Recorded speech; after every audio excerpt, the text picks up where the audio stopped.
Hello students, question number 13 from JEE Main 2022, 28 July shift 2. The question is, let the tangents at 2 points A and B be on the circle x square plus y square minus 4x plus 3 equal to 0 meet at origin O which is 0 0, then the area of triangle OAB क्या बनेगा। एक बार हम orientation draw करते हैं।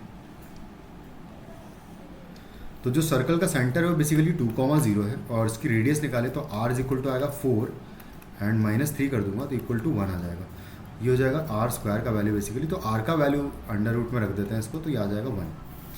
तो are का value 1 हो गया, यानी कि बेसिकली जो सर्कल आ रहा है कुछ इस तरीके का सर्कल आ रहा है जिसका कि सेंटर तो है 2,0 और इस पे हम एक काम करते हैं, थोड़ा सा बड़ा डायग्राम भी बना लेते हैं ताकि क्लियरली हमें एरिया नज़र आए।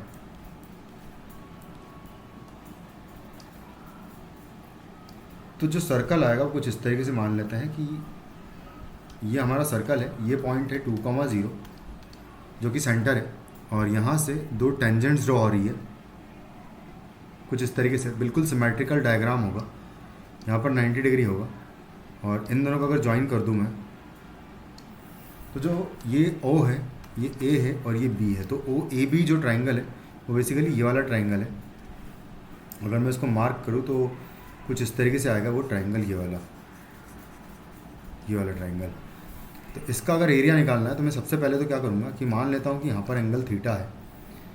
अगर यहाँ पर एंगल थीटा मानता हूँ तो इसकी रेडियस मुझे पता है कि 1 है, साथ साथ यहाँ से लेके यहाँ तक की डिस्टेंस भी पता है मुझे जो कि 2 है। तो यहाँ से टेन थीटा का वैल्यू अगर साइन थीटा का वैल्यू निकालूँ अगर मैं, तो यहाँ से साइन थीटा विल बी, क्योंकि यहाँ 90 डिग्री अगर है तो इस वाले ट्राइंगल में देखिए अगर मैं इसको C मान लूँ तो OAC ट्राइंगल में हम लोग साइन थीटा का वैल्यू निकाल सकते हैं। Perpendicular is 1 divided by base which is 2 है, हाइपोटेनस 2 है। तो यहाँ से थीटा इज इक्वल टू π/6 आ जाएगा। थीटा π/6 आ गया तो अब हम क्या करेंगे, देखो कि ये वाला लेंथ निकाल लूँगा मैं। ये वाला लेंथ निकालने के लिए से भी पहले OA लेंथ निकाल लेता हूँ मैं। तो जो OA का स्क्वायर होगा वो इक्वल टू होगा OC का स्क्वायर माइनस AC का स्क्वायर होगा। OC स्क्वायर जो है वो 4 हो जाएगा, माइनस AC स्क्वायर की बात करें तो 1 होगा, रेडियस ही है तो ये 3 आ जाएगा। तो OA जो है वो 3 हो जाएगा, √3 हो जाएगा। OA का वैल्यू अगर √3 आ गया तो मैं अगर इस पॉइंट को M कह देता हूँ तो ये जो M पॉइंट अगर हमने अज्यूम किया मान लो तो OM डिस्टेंस भी आ जाएगी और AM डिस्टेंस भी आ जाएगी। तो दोनों निकाल लेंगे हम लोग कैसे। यहाँ पर देखो अब क्या करेंगे कि जो इस वाले ट्राइंगल है, ट्राइंगल AMO में 90 डिग्री बन रहा है M पर। तो यहाँ से अगर मैं लिखूँ तो यहाँ से हम लिख सकते हैं, क्योंकि हमारे पास OA है तो बेसिकली यहाँ से फिर से साइन थीटा अगर मैं लिखूँ तो साइन थीटा का वैल्यू इक्वल टू होगा यहाँ से AM डिवाइडेड बाय OA होगा और इन दोनों का वैल्यू पता है मुझे और बेसिकली 1/2 हो जाएगा साइन थीटा का वैल्यू, क्योंकि थीटा π/6 है। तो यहाँ से AM will be equal to OA which is √3 multiplied by 1/2 यानी कि √3/2 आ जाएगा।